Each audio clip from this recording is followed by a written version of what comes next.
오늘 역대하 6장 말씀에서는 솔로몬이 성전을 완공하고 나서 이제 이스라엘 백성들을 축복하고 또 하나님께 기도하는 장면이 나오고 있습니다.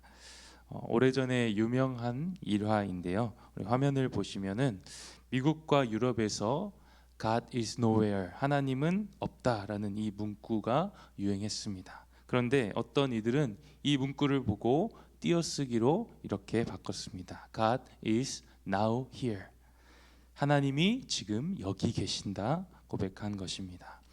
아마도 오늘 성전을 짓고 나서 이스라엘 백성들의 고백이 이러했을 겁니다. 하나님이 여기 계신다, 하나님이 우리와 함께 하신다 고백했을 것입니다.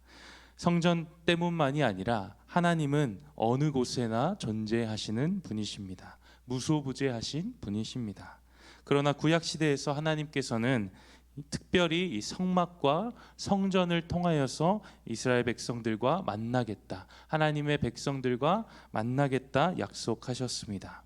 그렇기에 성전은 하나님의 언약 백성들이 하나님께 예배하는 처소이며 하나님을 만나는 장소이고, 전능하신 하나님이 집중하시는, 하나님이 그들 앞에 보여주시는 임재의 장소였다는 것입니다. 그런데 신약 시대에 와서 이 성전의 의미가 확장되죠. 구약에서는 하나님께서 성전을 통하여서 임재하셨지만 신약에서는 하나님이 직접 이 땅 가운데에 찾아오십니다. 사람의 몸을 입고 사람과 같이 되셔서 사람과 함께 하십니다. 그리고 사람과 같이 죽으셨습니다. 사실 이 성전은 예수 그리스도를 예표하는 것이었습니다. 그렇기에 예수님께서 성전을 보시며 이 성전을 헐라 내가 사흘 만에 일으키리라 말씀하셨습니다. 그 성전은 바로 자신의 몸을 가리켜 말씀하신 것입니다. 그렇게 성전 자체가 중요한 것이 아니라 성전이 가리키고 있는 성전이신 예수 그리스도가 중요한 것입니다. 예수님께서 마태복음 12장 6절 말씀에 이렇게 이야기하십니다. 내가 너희에게 이르노니 성전보다 더 큰 이가 여기 있느니라.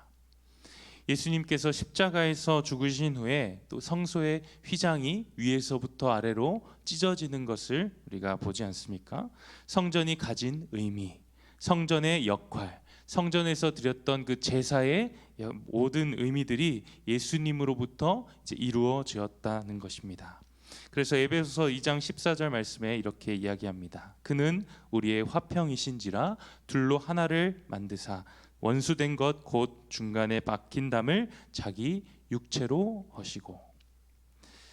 예수님 안에서 진정한 구원이 이루어진 것입니다. 완전한 제사가 이루어졌습니다. 그렇기에 성경은 예수님을 통하여 구원받은 우리 또한 성령이 거하시는 거룩한 성전이라 말씀합니다. 고린도전서 3장 16절 말씀 우리 함께 읽겠습니다.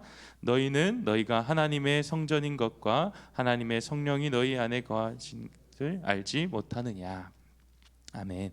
오늘 이러한 관점으로 본문 말씀 함께 보시겠습니다. 18절 말씀을 보시면은 하나님이 참으로 사람과 함께 땅에 계시리까 보소서 하늘과 하늘들의 하늘이라도 주를 용납하지 못하겠거든 하물며 내가 건축한 이 성전이오리까 고백합니다. 솔로몬이 하나님 앞에 기도하면서 참으로 하나님이 사람과 함께 땅에 계시리까 말합니다. 여기서 계시리까라는 이 말은 잠깐 머무는 그 의미가 아니라 하나님이 정말로 참으로 사람과 함께 거주하시고 사람과 함께 사실 것입니까? 물어보는 것입니다. 전능하고 크고 높으신 하나님이 감히 사람과 함께 할 수 없다는 것입니다. 하늘과 하늘들의 하늘이라도 주를 용납하지 못하겠거든 하물며 내가 건축한 이 성전이오리까. 아무리 크고 화려한 이 성전이라 할지라도 하나님이 여기에 거주하실 수 있는 분이 아니라는 것입니다. 그러나 그렇게 크고 위대하신 하나님께서 우리의 기도를 들으신다 말씀합니다. 19절 말씀 우리 함께 읽겠습니다. 그러나 나의 하나님 여호와여 주의 종의 기도와 간구를 돌아보시며 주의 종이 주 앞에서 부르짖는 것과 비는 기도를 들으시옵소서. 아멘. 여기에서 그러나가 중요한 것입니다. 아무리 우리가 깨끗해지려고 노력하고 정결해지고자 애써도 하나님께서는 죄악 가득한 사람과는 함께 하실 수 없으신 분이십니다. 그러나 하나님은 우리의 기도와 간구를 들으시는 분이십니다. 이것이 은혜라는 것입니다. 하나님께서 이 성전에 임재하시는 이유, 그 이유가 솔로몬이 지은 성전이 화려하고 좋아서 하나님의 마음에 드셔서가 아니라 오직 하나님의 은혜로 임재하셨다는 것입니다. 그렇기에 성전은 은혜의 장소입니다. 하나님의 은혜를 누리는 특별한 장소입니다. 그런데 그 특별한 은혜를 누리는 방식 중에 하나가 바로 기도라는 것입니다. 하나님께서는 이미 우리의 모든 필요와 간구를 아시는 분이십니다. 그럼에도 성경은 기도하라 말씀합니다. 왜냐하면 우리는 기도함으로 모든 것이 하나님으로부터 온다는 사실을 깨닫게 되기 때문입니다. 또한 우리는 기도함으로 하나님을 의지하며 살아갑니다. 내 인생의 주인이 내가 아니라 하나님이라는 사실을 고백하는 것이 기도입니다. 때를 따라 우리를 채우시는 하나님, 나의 목자이시며 나의 주인 되신 하나님, 그 하나님을 의지하며 살아가기 위해서 우리는 날마다 기도의 자리로 나아가야 하는 것입니다. 구약시대에서 기도의 은혜를 경험했던 특별한 곳이 바로 성전입니다. 성경에서는 성전을 기도하는 집이라 말씀합니다. 이사야 56장 7절 말씀, 내가 곧 그들을 나의 성산으로 인도하여 기도하는 내 집에서 그들을 기쁘게 할 것이며 그들의 번제와 희생을 나의 제단에서 기꺼이 받게 되리니 이는 내 집은 만민이 기도하는 집이라 일컬음이 될 것임이라. 아멘. 하나님께서는 기도하는 자들을 기쁘게 하시며 기도하는 자들의 예배를 받으신다 말씀합니다. 오늘 하루도 기도로 승리하며 하나님의 은혜를 경험케 되는 우리의 삶이 되기를 축복합니다. 오늘 솔로몬이 성전 건축을 마치고 하나님께 기도합니다. 그런데 그 기도의 내용을 자세히 살펴보면 이스라엘의 기도를 들어달라는 기도를 합니다. 우리의 기도를 들어주시옵소서 기도하는 것입니다. 21절 말씀을 보시면 주의 종과 주의 백성 이스라엘이 이곳을 향하여 기도할 때에 주는 그 간구함을 들으시되 주께서 계신 곳 하늘에서 들으시고 들으시사 사하여 주옵소서. 성전을 향하여 기도할 때 하나님께서 하신 그 약속을 기억하여 주시고 자신들을 구원해 달라고, 자신들의 어려움에서 건져내 달라고 기도하고 있습니다. 실제로 성경에서 이 말씀을 붙들고 기도했던 인물이 있습니다. 바로 다니엘입니다. 바벨론 포로로 잡혀갈 때에 또 메대 사람 다리오 왕의 통치 가운데서 다니엘을 넘어뜨리려던 이 고관들이 다리오 왕을 꼬드겨서 한 법안을 발의하죠. 30일 동안 누구든지 왕 외에 다른 신 혹은 다른 사람에게 기도하면 사자굴에 던져넣기로 이제 그 조서가 승인되었습니다. 그럼에도 다니엘은 기도합니다. 다니엘 6장 10절 말씀 우리 함께 읽겠습니다. 다니엘이 이 조서에 왕의 도장이 찍힌 것을 알고도 자기 집에서 돌아가서는 윗방에 올라가 예루살렘으로 향한 창문을 열고 전에 하던 대로 하루 3번씩 무릎을 꿇고 기도하며 그의 하나님께 감사하였더라. 예루살렘을 향한 창문을 열고 기도합니다. 솔로몬이 이 예루살렘을 향하여 기도하면 들어주소서 했던 그 간구의 내용대로입니다. 그런데 여기서 이상한 것은 이 당시에 솔로몬의 성전은 이미 무너져 있었다는 것입니다. 솔로몬의 성전은 남아있지 않았습니다. 솔로몬이 말한 성전이 없어졌으니 이 성전을 향하여 기도하는 것은 큰 의미가 없는 것입니다. 그렇다면 다니엘은 무엇 때문에 이 예루살렘을 향하여 기도한 것일까요? 만약 성전이 무너졌지만 그 터가 여전히 남아있으니 그 말에 효력이 있다라고 이야기한다면 오늘날 우리도 예루살렘을 향하여 기도해야 되는 것 아닙니까? 그런데 우리는 예루살렘 성전의 방향이 어디인지 혹시 아시는 분 계십니까? 네. 그것이 중요한 것이 아니기 때문입니다. 예루살렘의 방향이 어디인지가 중요한 것이 아니라 결국 다니엘이 바라보았던 그 성전은 예루살렘 성전 그 건물 자체가 아니었을 것입니다. 다니엘이 기도하며 또 감사했다라고 이야기하는데 설마 무너진 이 성전을 바라보며 감사하지는 않았을 것입니다.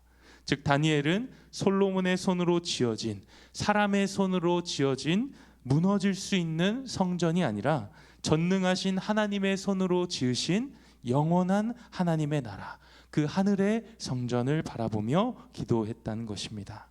그렇기에 감사할 수 있었던 것입니다. 비록 성전은 무너져 자신들은 이방의 포로로 붙잡혀 왔지만 영원히 무너지지 않는 하나님의 나라, 그 하나님의 나라의 왕이신 하나님께서 그의 백성들과 함께 하시기 때문에 감사할 수 있었던 것입니다. 성전은 하나님이 우리와 함께 하심을 보여줍니다. 이미 2000년 전에 참된 성전이신 예수님께서 이 땅 가운데 오셔서 사람들과 함께 하셨습니다. 세상 끝날까지 우리와 함께 하신다 약속하십니다. 그리고 오늘도 여전히 예수 그리스도를 구주로 믿고 고백하는 자들에게, 우리에게 성령이 함께 하십니다. 그리고 이 세상 끝날 주님이 다시 오시는 그날에도 하나님은 우리와 함께 하시겠다 약속하십니다. 요한계시록 21장 2절부터 4절까지 우리 긴 말씀이지만 함께 읽겠습니다. 또 내가 보매 거룩한 성 새 예루살렘이 하나님께로부터 하늘에서 내려오니 그 준비한 것이 신부가 남편을 위해 준비한 것 같더라.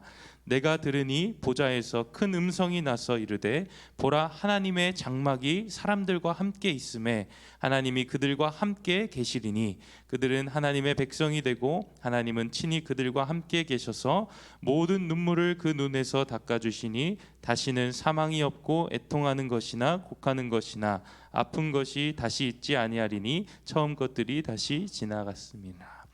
아멘. 솔로몬의 고백과 같이 하늘과 하늘들의 하늘이라도 주를 용납하지 못합니다. 이 땅의 무엇도 하나님의 처소가 될 수 없습니다. 그러나 그 크신 하나님께서 온 천지를 지으시고 다스리시는 그 위대한 하나님께서 오늘 우리와 함께 하신다는 것입니다. 우리의 기도를 들으신다는 것입니다. 그 은혜, 그 기도의 은혜는 거룩하신 하나님께서 날마다 우리와 함께 거하시는 임마누엘의 은혜를 우리 가운데 베풀어 주십니다. 세상 끝날까지 내가 너희와 함께 하겠다 하신 그 약속의 말씀, 오늘도 기도함으로 그 은혜를 누리며 깨닫고 나아가시는 우리의 삶이 되기를 간절히 소망합니다.